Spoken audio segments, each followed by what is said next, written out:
College football is happening this month, which means you need to be thinking, Georgia fan, about going to games. You need to be thinking about getting some tickets if you don't already have those tickets. You need to be thinking about who we're playing and when we're playing them. You need to familiarize yourself with this team and this schedule. There's a lot of recruiting talk that is coming up that we've done on this podcast, but let's talk about the players that are on the roster. Let's talk about the games that are going to be played. Break down the schedule a little bit today on the Locked On Bulldogs podcast. You are Locked On Bulldogs, your daily podcast on the Georgia Bulldogs. Part of the Locked On Podcast Network, your team every day.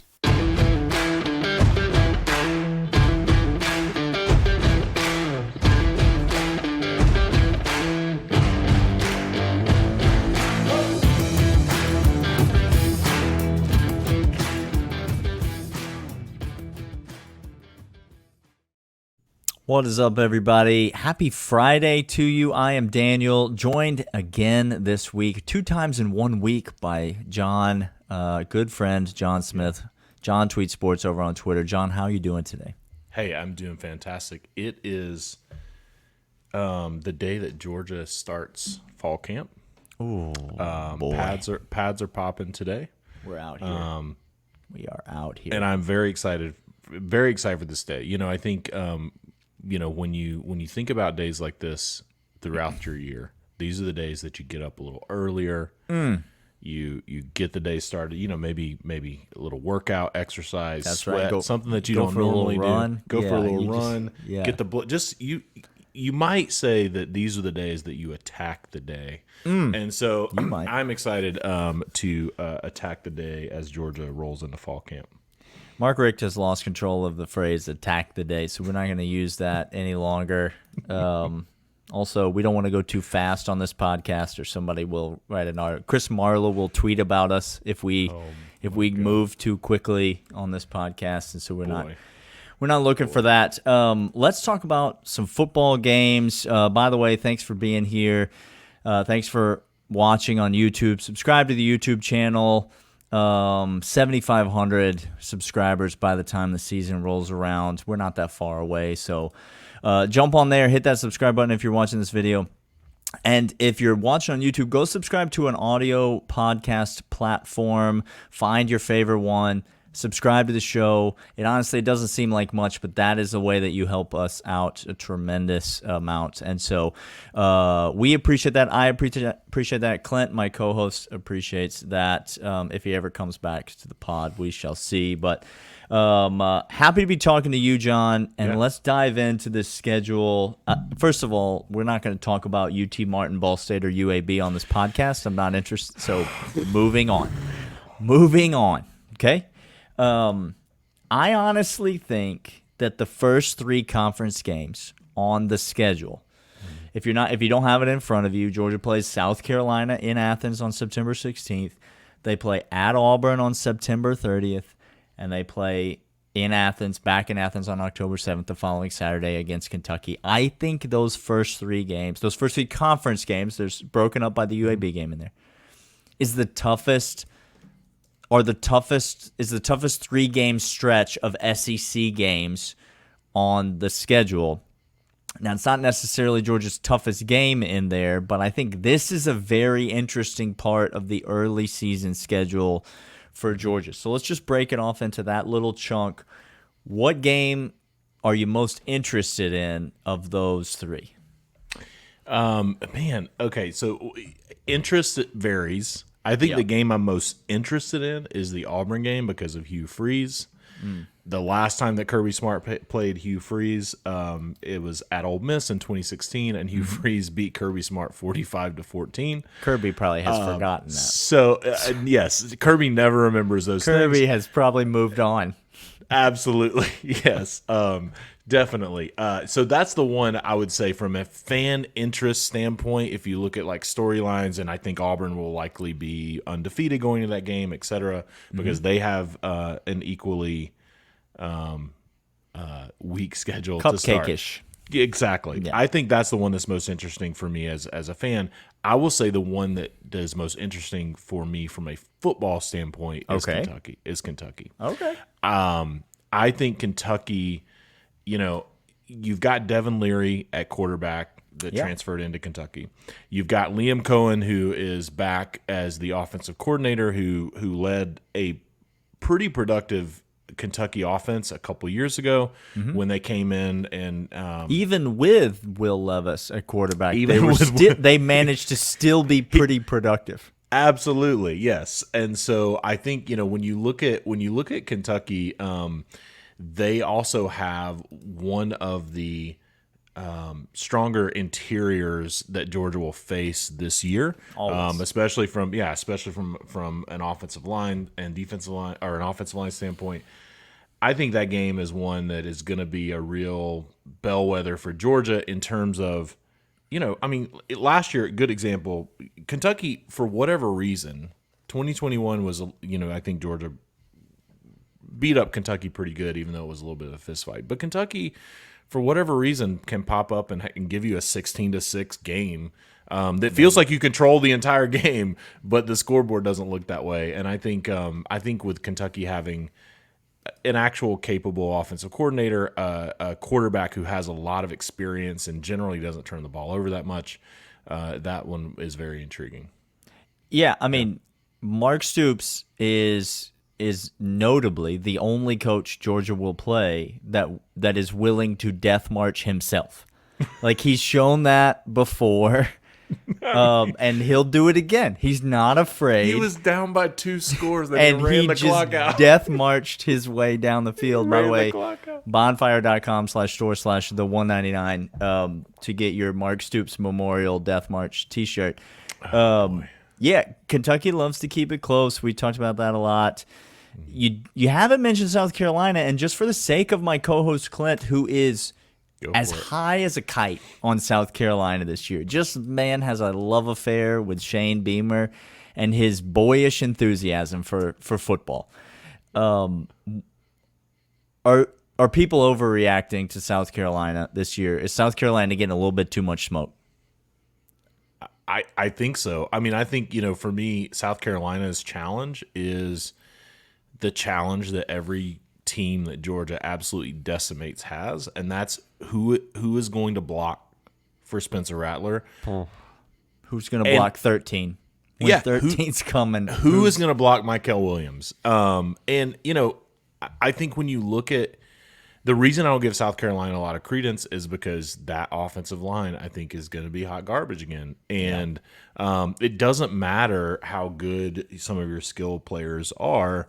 When you line up in Athens to play Georgia and you got to get between those hedges and go against that defensive front, you better have some guys that can block. And I think, South Carolina is getting a lot of praise for what they did at the end of last year. You had Tennessee, you had Clemson, you played Notre Dame really good in a bowl game that you should have won. But I think South Carolina is coming back down to earth personally, and I think it's going to be because of that interior on the offensive side of the ball. Yeah, sorry, Clint. It's just not. It's not the year for you. All right, we got more to talk about this schedule. We're going to get to more SEC opponents. Find out if John thinks Vanderbilt is going to win, is going to go over their 3.5 season win total that I just bet them to do today. All that and more coming up right after this. But first, let's talk about LinkedIn. They are the place to go if you need to hire somebody. They're the place that if you're running a small business, if you have a larger corporation, if you're in personnel, if you're in HR, if you're making hiring and firing decisions, LinkedIn Jobs is the place to go. Hiring somebody, if you've ever done it, can feel like a high-stakes wager for your small business. You want to be 100% certain that you have access to the best qualified candidates available. That's why you need to check out LinkedIn Jobs. LinkedIn Jobs helps you find the right people for your team faster and for free. Post a job on LinkedIn Jobs. It is easy to create a free job posting on there and then add the job to the purple hashtag hiring frame and LinkedIn on your LinkedIn profile to spread the word that you are hiring. There are simple tools like screening questions, making it easy to find the exact right candidates with just the right skills and experience, so you can quickly prioritize who you'd like to interview and then end the interviewing process and actually make a great hire and get your business going. That's why small businesses rate LinkedIn Jobs #1 in delivering quality hires versus the leading competitors. LinkedIn Jobs helps you find qualified candidates you want to hire and talk to faster. Post your job for free at linkedin.com/lockedoncollege. It's right there on the screen if you're watching on YouTube. That is linkedin.com/lockedoncollege to post your job for free. Terms and conditions apply.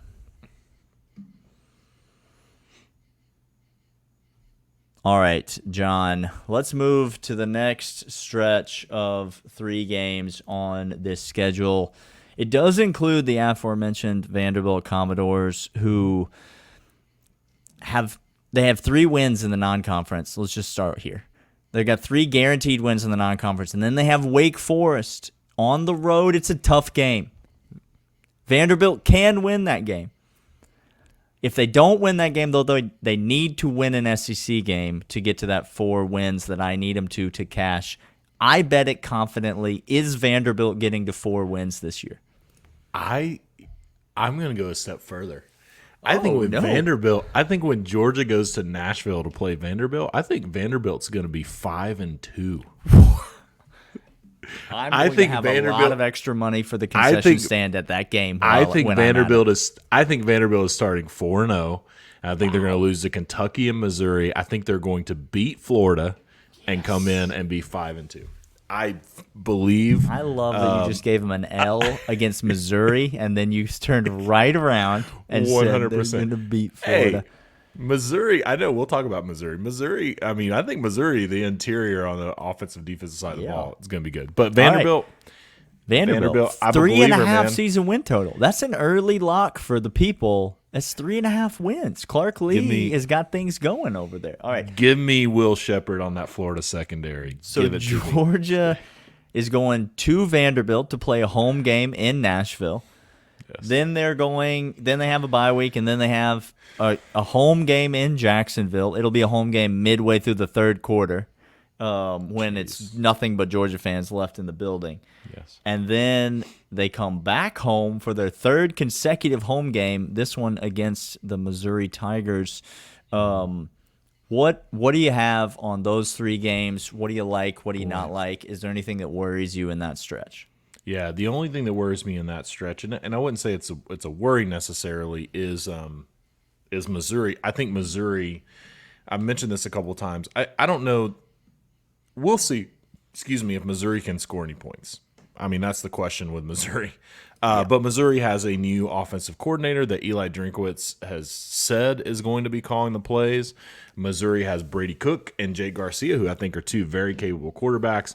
More importantly, Missouri, I think, is going to have the best defense that Georgia is going to play in the regular season in 2023. Wow. That Missouri defense, we saw it last year where Missouri they stout, did obviously. Yeah, well they did what you have to do if you're going to contend with Georgia. They came out and punched Georgia in the mouth.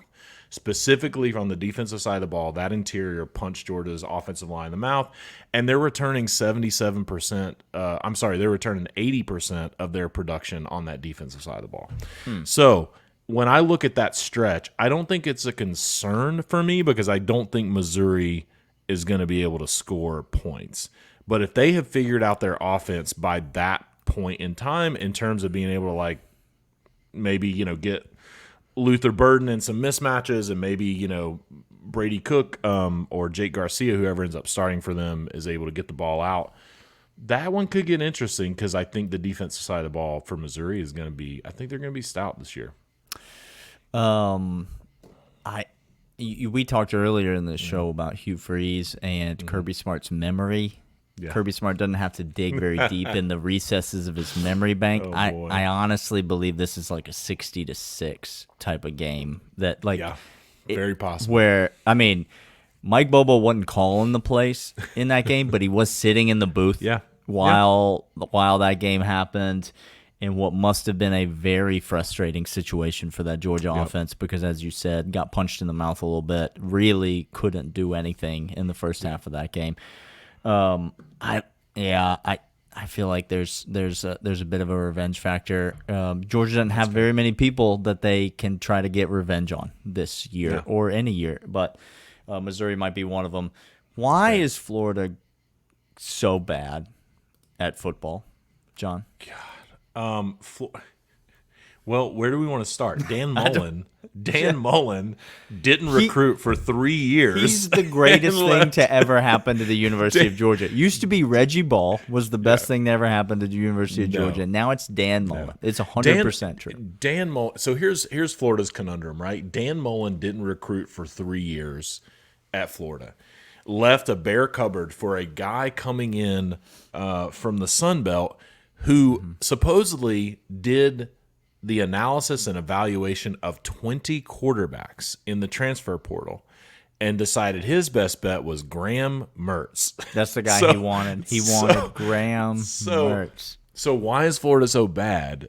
They had nothing to begin with, and then the guy that is in charge with rebuilding the roster has decided that Graham Mertz is his best bet to ride into a 2023. If you've ever watched a Big Ten football game, this sounds like a joke that we're saying. This is the actual truth of all the quarterbacks who were willing to come to Gainesville, and that's a big caveat here because no matter what Sunbelt Billy tells you, he did not have his pick of 25 quarterbacks in the transfer portal.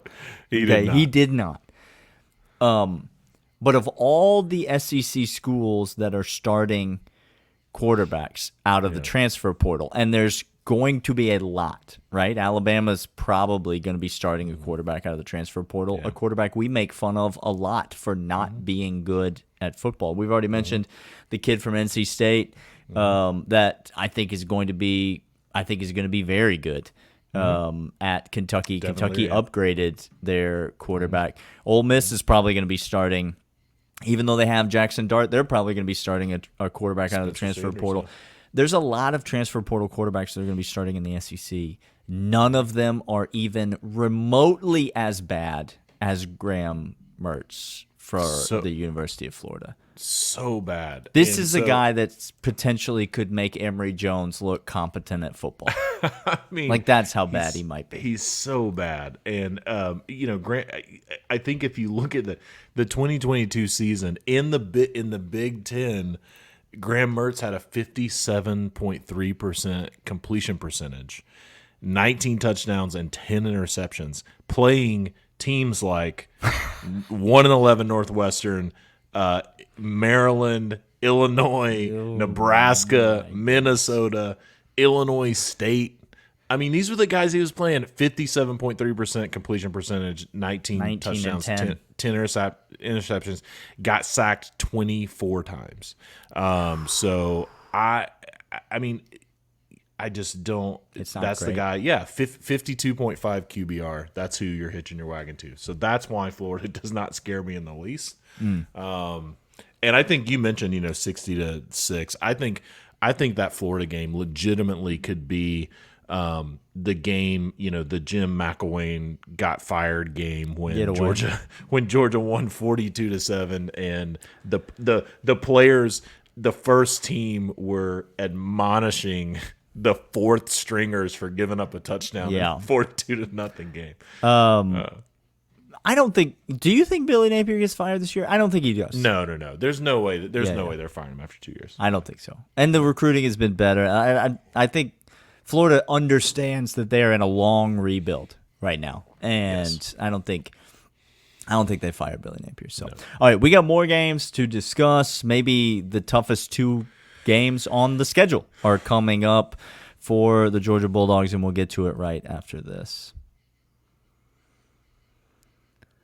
But first, let's talk about eBay Motors. If you are a championship team like the University of Georgia, this will be insight for all the other fan bases listening to the program. If you're a championship team, it's all about making sure that every player is the perfect fit. It's the same when it comes to your vehicle. Every part needs to fit just right. So next time you need parts or accessories, head to eBay Motors with eBay Guaranteed Fit. You can be sure that every part that you need fits right the first time around. Just enter the details of your car and add your car to the My Garage tab. And then look for the green check mark to know that every part that you order will fit exactly or your money back. Because just like in sports, confidence is the name of the game when you shop on eBay Motors. And with over 122 million parts to choose from, you'll be back in the game in no time. After all, it's easy to bring home a win when the right parts are guaranteed. So get the right parts, the right fit, and the right prices on ebaymotors.com. eBay Guaranteed Fit, only available to U.S. customers. Eligible items only. Exclusions apply. All right, John, let's get to the home stretch of this schedule. It is obviously home against the Ole Miss Rebels. It is on the road in Knoxville against the Tennessee Volunteers, and it is back home in Atlanta, Georgia, against Georgia Tech for a home game on the Flats. So what interests you about this schedule? This is the most talked about part of Georgia's schedule. Mm-hmm. So let's just start with the Tennessee game. It is every expert's prediction for the only place that Georgia could lose a game in this regular season. In your mind, is it the hardest game on Georgia's schedule? And is it the most likely opportunity for Georgia to transition from a 12-0 football team to an 11-1 football team? I'm going to say no. I mean, it's hard to look at this schedule and say, if you're comparing all the games, maybe it's up there. But for Tennessee, Georgia has proven two things, and I am a believer in when you show something over and over again, you have to believe it to be true until somebody proves you wrong. And Kirby Smart has shown over and over again that these gimmicky offenses that try to spread guys all the way to the boundary and just focus on working the first read open, that he has shown that he can absolutely suffocate that offense. And so I think Neyland Stadium, if this game was in September, if this game was the third or fourth game of the year when Tennessee would likely be undefeated, I think maybe you're in a different situation. Okay, yeah. But I think Tennessee is going to have 3 or 4 losses coming into this game. The SEC East race is going to be over, and I think you're going to be in a situation where that, kind of the shine and what Tennessee fans felt last year playing Alabama is not going to be the same environment, the same stakes, the same situation that they will feel playing Georgia at Neyland Stadium. So 2 years in a row against Josh Heupel's offense, Kirby Smart's defense has not allowed a touchdown has allowed 1 touchdown outside of garbage time. And that was the first or second drive of the 2021 game in Knoxville. So, when I look at that game, I think Georgia's going to blow out Tennessee in Knoxville. I genuinely do. Ooh. And I think the environment 41-0. They wouldn't beat them 41-0. No, hey, they wouldn't do that. No, but to listen, them in but their home they stadium. wouldn't. They wouldn't. They might do 41-17. I've seen that happen. I've witnessed it before. Witnessed it before. So that's my take.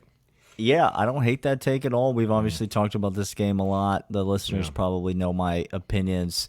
Let me transition you though to the game that I think, if it weren't in Athens, Georgia, would make me legitimately very, very, very, very nervous. Because let me tell you who is an offensive genius but doesn't feel the need to run gimmicky Gus Malzahn, Josh Heupel type stuff to earn the moniker offensive genius. That is Lane Kiffin. Now, you say what you want about Lane Kiffin, but he is one of the brightest offensive minds in college football and has been that way for quite some time.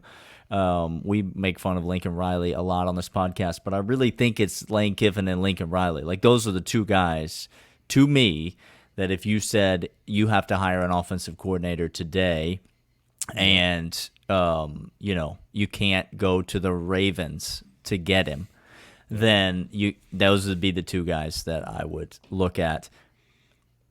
The Ole Miss offense, we mentioned, or at least I alluded to Spencer Sanders earlier. They've got Jackson Dart also at quarterback. That quarterback battle, I think, will be ongoing. We'll see who comes out on top.